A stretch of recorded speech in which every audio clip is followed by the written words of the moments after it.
వచ్చు దేవుని మాట. ఆదికాండము 35వ అధ్యాయం 11వ వచనం. నీవు ఫలించి అభివృద్ధి పొందుము, నీవు ఫలించి అభివృద్ధి పొందుము. మరియు దేవుడు, నేను సర్వశక్తిగల దేవుడను, నీవు ఫలించి అభివృద్ధి పొందుము, జనముల సమూహమును నీ వలన కలుగును, రాజులను నీ గర్భవాసమున పుట్టెదరు.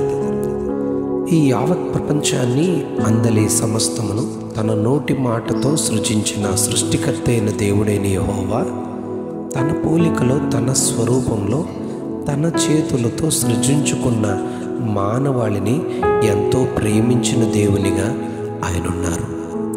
ఆదికాండం 1వ అధ్యాయం 22వ వచనంలో తాను సృజించిన సృష్టిలోని జీవరాశిని ఆయన ఆశీర్వదించారు. దేవుడు, మీరు ఫలించి అభివృద్ధి పొంది సముద్ర జలముల్లో నిండియుండుడనియు, ఆకాశ పక్షులు భూమి మీద విస్తరించునుగాకనియు వాటిని ఆశీర్వదించెను.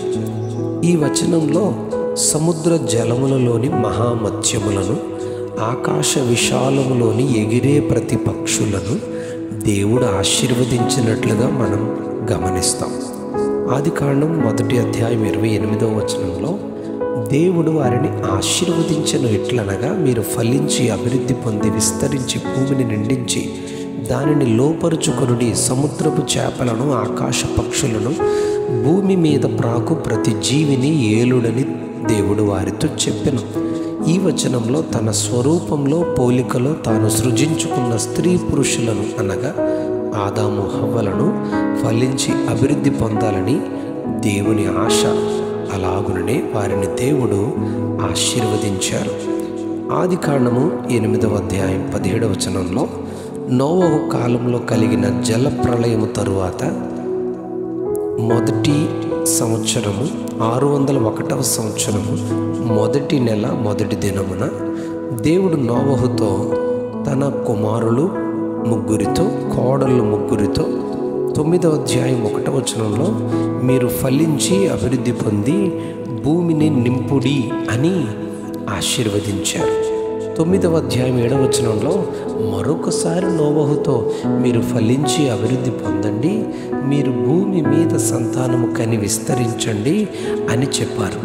ఈ వచనంలో నోవహు కుటుంబాన్ని, అలాగే ఓడలో నుండి వెలుపలికి వచ్చిన జీవరాశిని ఫలించి అభివృద్ధి పొందాలని ప్రభు దీవించారు. ఆది నుండి దేవుని ఆశ ఫలించి అభివృద్ధి పొంది ఎంతో దీవింపబడవలనని సృష్టి నిమిత్తము మానవాళిని గూర్చి దేవుని కోరికను కలిగి ఉన్నట్లుగా మనం గమనిస్తాం.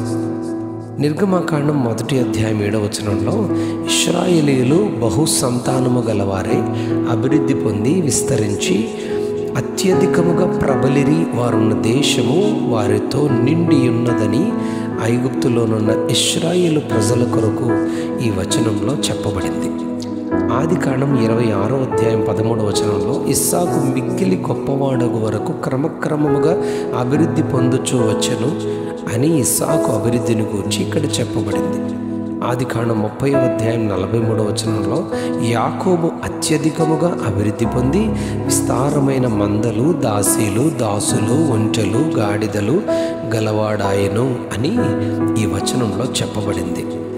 దేవుని అంతిమ నిర్ణయం సృష్టిలోని సమస్తము ఫలించి అభివృద్ధి పొందాలి. మానవాళి అందరూ ఫలించి అభివృద్ధి పొందాలి. వారి ఆధ్యాత్మిక జీవితం ఫలించి అభివృద్ధి పొందాలి.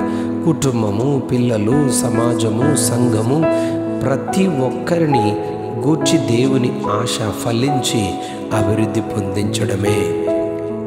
దీని కొరకు దేవుడు ఎంతైనా మనకు సహాయం చేయగలరు. మనము ఫలించి అభివృద్ధి చెందవలసిన కొన్ని మార్గాలు.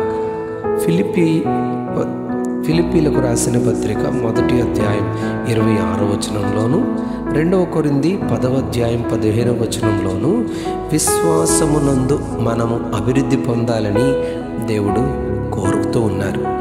కొలస్సీ పత్రిక 1వ అధ్యాయం 10వ వచనంలో దేవుని విషయమైన జ్ఞానంలో మనము అభివృద్ధి పొందాలని దేవుడు కోరుతూ ఉన్నారు.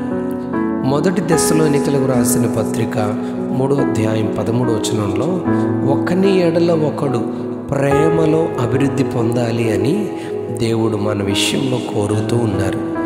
2వ పేతురు పత్రిక 3వ అధ్యాయం 18వ వచనంలో యేసుక్రీస్తు కృపలో అభివృద్ధి పొందాలి అని యేసయ్య ఆశ. 5వదిగా ఇర్మియా గ్రంథం 29వ అధ్యాయం 6వ వచనంలో కుటుంబ జీవితంలో ఏమీ తక్కువ లేకుండా మనం అభివృద్ధి పొందాలనేది దేవుని యొక్క కోరిక. ఆత్మలో అభివృద్ధి చెందుతూ అన్ని విషయాలలో అభివృద్ధి పొందుకొందుముగాక. Amen, amen, amen. నీవు ఫలించి అభివృద్ధి పొందుము. నీవు ఫలించి అభివృద్ధి పొందుము. ఆమెన్.